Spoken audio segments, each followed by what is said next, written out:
देखिए, मुझे आज़ाद भारत में पहली बार ऐसा लग रहा है कि मैं दिल्ली में ना होके एक पाकिस्तान के बॉर्डर या मतलब किसी चाइना के लोकतंत्र है। हमारा देश ना संविधान से चलता है। हर आदमी आंदोलन कर सकता है, सरकार के खिलाफ रोड पे आ सकता है। और ये सरकार को सोचना चाहिए कि वो इतना परेशान क्यों है, क्योंकि ये सरकार की जिम्मेदारी है कि वो किसान मतलब जिस किसान को खेत में होना चाहिए वो किसान रोड पे क्या कर रहा है।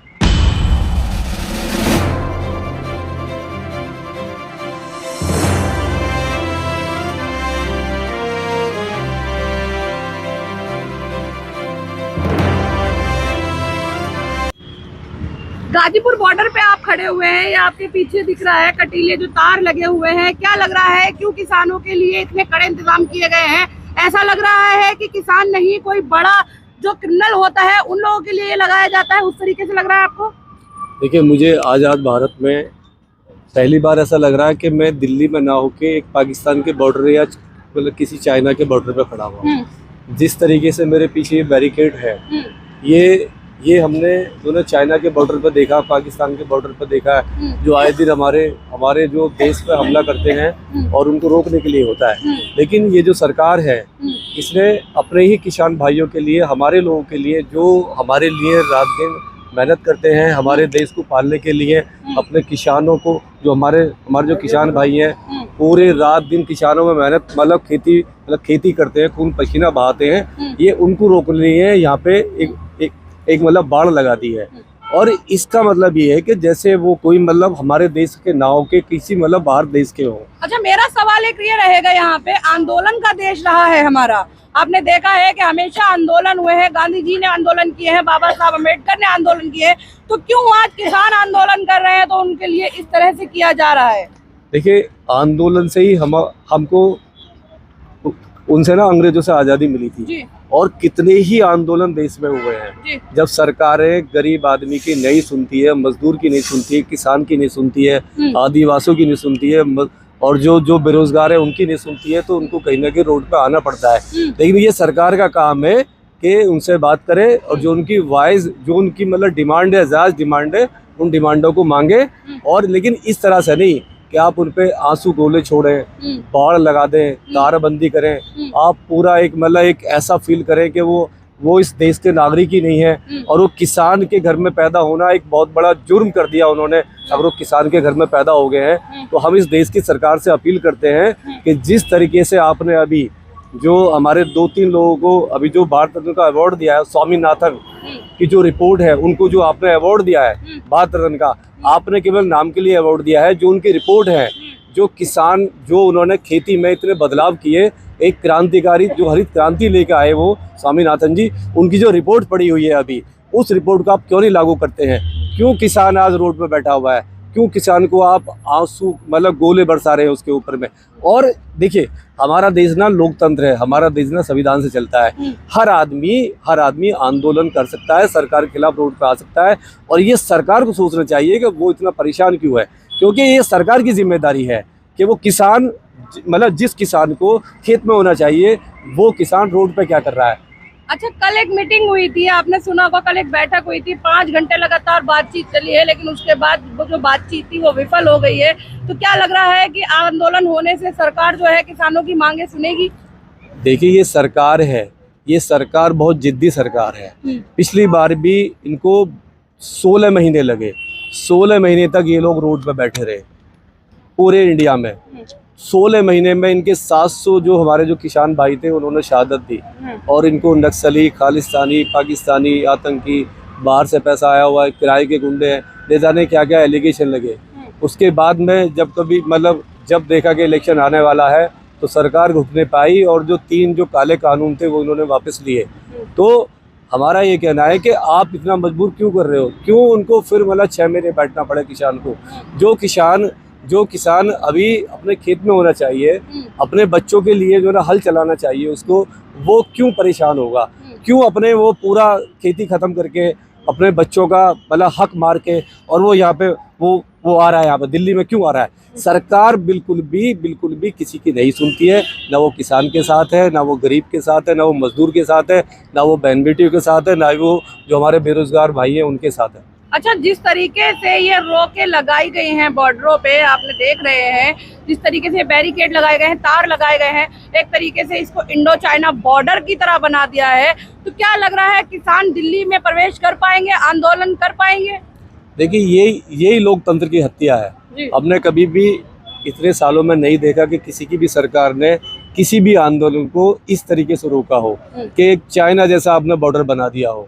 अरे ये हमारे ही देश के लोग हैं, अगर किसान नहीं होगा तो हमारी जो नस्लें हैं वो बर्बाद हो जाएंगी, पैदा होना ही मुश्किल हो जाएगा। किसान अगर है, अगर किसान है तो हमारा जो है, जो अगर किसान है तो हमारा पेट पलता है, हमारे बच्चे बड़े होते हैं, हमारे घर में चूल्हा जलता है। अगर किसान को आप इस तरीके से रोकोगे तो हमारे घर में, पूरे भारत के जो लोग हैं उनके घर में चूल्हा जलना बंद हो जाएगा।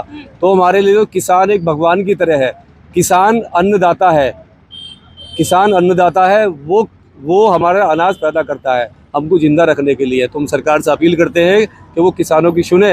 अपनी जिद, जो उसकी घमंडी सरकार है, जो जिद पे अड़ी बैठी है, वो अपना ईगो साइड में रखे और किसानों की जो डिमांड है, जो जायज़ उनकी डिमांड है, उसको वो मांगे। अच्छा, मेरा एक सवाल यहाँ पे ये रहेगा कि जिस तरीके से किसानों का जो सरकार जो है किसानों की आवाज नहीं सुन रही है, लेकिन इधर लगातार जैसे कि जयंत चौधरी हो गए, भारत रत्न दिए जा रहे हैं, तो क्या लग रहा है एक तरफ जो है सरकार जनता को नाराज कर रही है और एक तरफ जो है नेताओं की चापलूसी कर रही है, क्या ऐसा लग रहा है क्या आपको? देखिए, जयंत चौधरी जो है वो आए, बाहर से पढ़ के आए और उनको जो राजनीति जो मिली है ना, वो थाली में परोस के मिली है। ठीक है, उनका कोई अपना कोई संघर्ष नहीं है राजनीति का। वो किसान लीडर हैं, लेकिन वो पूरे देश के किसान लीडर नहीं है। वो जो पश्चिमी उत्तर प्रदेश में जो छोटा सा हिस्सा है किसानों का, वो वहाँ की राजनीति करते हैं। किसान पूरे भारत में है, पूरे भारत में फैला हुआ है। तो अगर उनके फादर को, उनको रतन मिला है, भारत रत्न मिला है, तो उससे जो होगा, जो किसान है वो बीजेपी को कभी भी सपोर्ट नहीं करेगा। उनके कहने से कोई वोट नहीं देगा। वो मुट्ठी भर लोग हैं उनके साथ में, और जो भी उन्होंने ये कदम उठाया वो बहुत ही गलत है। लोग बड़े नाराज हैं। सतपाल मलिक जी जो हैं, सतपाल मलिक जो गवर्नर रहे थे, उनका आप देखिए स्टेटमेंट क्या है। उन्होंने कहा है कि ये पूरी समाज को इसने धोखा दिया है और बीजेपी इसको खत्म कर देगी। तो ये तो वो कह रहे हैं, सतपाल मलिक जी कह रहे हैं। सीधा कहीं ना कहीं ये है कि उन्होंने जो कदम उठाया है अभी जयंत चौधरी साहब ने, बहुत गलत उठाया है। समाज भी उन्हें माफ नहीं करेगा और राजनीति बीजेपी किसी की नहीं होती है। जो भी पार्टी, छोटी मोटी पार्टी जाती है, उसे वो खत्म कर देती है। अच्छा, मैं ये सवाल, मेरा आखिरी सवाल ये रहेगा यहाँ पे कि जिस तरीके से ये सब हो रहा है, यहाँ लगातार अलग अलग विरोध प्रदर्शन हो रहे हैं ईवीएम को लेकर। अभी किसान आंदोलन आप देख रहे हैं कि यहाँ पे किसानों की मांगे नहीं सुनी गई है, उसको लेकर किसान भी आंदोलन कर रहे हैं। तो क्या लगता है इस सबसे सत्ता परिवर्तन होगा, सरकार बदलेगी? बिल्कुल बदले। अगर ईवीएम से इलेक्शन नहीं होता है तो इस सरकार देश में बच नहीं सकती। 100 सीटें भी मुश्किल हो जाएगा लाना। लेकिन ईवीएम इनकी ना अम्मा बन चुकी है, क्योंकि वो होती ना, एक मतलब होती है ना राक्षसी जान तोते में होती है, तो ये वो है, इनकी जो जान है वो ईवीएम के अंदर है। ईवीएम पर ही ये लोग आएंगे, ईवीएम को हटा नहीं सकते। कितना भी आंदोलन हो जाए, कुछ भी हो जाए, ये लोग ईवीएम, क्योंकि चुनाव आयोग जो है, चुनाव जो इनका जो कमिश्नर है वो अपना आदमी है, वो इनके इशारे पे काम कर रहा है। उसको देश से कोई मतलब नहीं है, उसको संविधान से मतलब नहीं है। और ये बहुत जिद्दी सरकार है। ये घुटनों पर आती है तब जब बड़ा आंदोलन होता है। तो देखते हैं कब ये अपनी नाक रगड़ेगी पिछले की तरह, जैसे पहले भी किसानों के सामने इसने घुटने टेके हैं, आगे भी ऐसी हो। सर, चंडीगढ़ में जो बैलेट पेपर से इलेक्शन हुआ है वो तो दिखा दिया ना उन्होंने कि वो भी धांधली हो रही है। बैलेट पेपर से जो इलेक्शन था, देखिए वो तो 30-32 वोटों से था, वो तो छोटा था। वो धांधली नहीं थी, वो तो बेईमानी थी, चोरी थी, डकैती थी। वो तो सामने डाका डालना था, उसे कहते हैं, मतलब सामने बैठ के। ठीक है, वो तो सामने था और वो तो ऑर्डर था। मुझे लग रहा है वो तो किसी बहुत बड़े आदमी का ऑर्डर था, जिसको वो जो अधिकारी था पूरा कर रहा था। देखिए, सामने उसने 8 वोट कैंसिल कर दी, 8 वोट कैंसिल कर दी सामने ही देखते हुए। तो वो तो एक पर्ची थी।